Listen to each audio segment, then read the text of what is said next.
Hi, I'm Dr. Natalie, and I'm part of the Social Network Show. And part of what I do is I help businesses figure out what the return on investment is for social media. So one of the interesting things about social media is people thought it was a very tactical oriented industry. So people put up a Facebook, they put up a Twitter, and then they would say happy Monday and buy our stuff, and then start to wonder where the return on investment is. And what I teach at UCLA is a 6-step process that helps companies really understand that there's a bunch of legwork that you need to do before you get to the return on investment. ROI is a really interesting topic, and there's a lot of people, kind of memes out there, and people are saying, would you put your pants on in the morning? What's the return on investment for that? Or what's the ROI of your mom or a phone?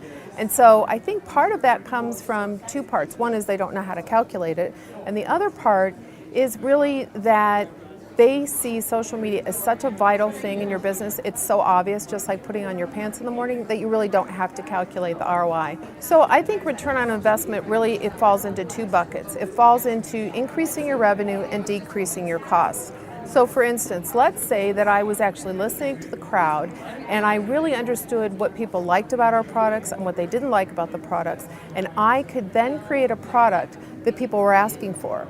You start to think about the cost of marketing, the cost of a sale, you look at return merchandise, you start to really understand that when you understand what your customers really want, then there's a really high return on investment.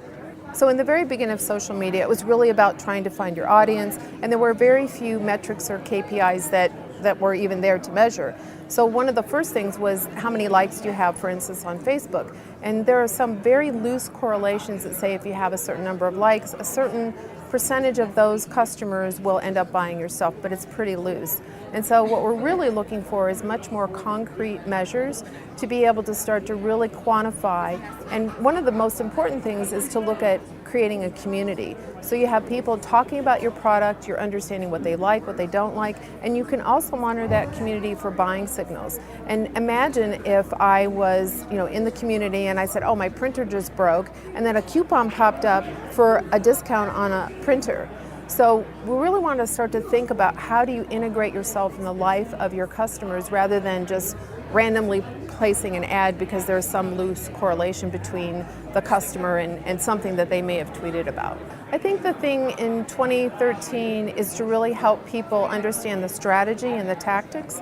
So we look at the first thing is social media monitoring and really understanding who your customer is and where they are, then setting up measurement and benchmarks. And that's a good part of our practice, is really helping people figure out what are your business goals. Is it increase sales? Is it increase conversion rate? Is it reducing costs? And once you know your business goals and you understand the conversation, now you can start to really address your audience.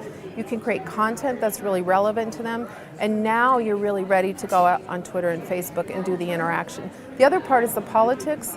Politics, one of the reasons I love small business is that oftentimes companies are so small that there aren't a lot of politics, but sometimes we have to decide who's going to own that social customer. Is it marketing, is it customer service, or is it the whole company? And that's really important to figure out. The best way to find me is on Twitter at drnatalie or at my website, www.drnatalienews. Great. Thank you very much. Thank you.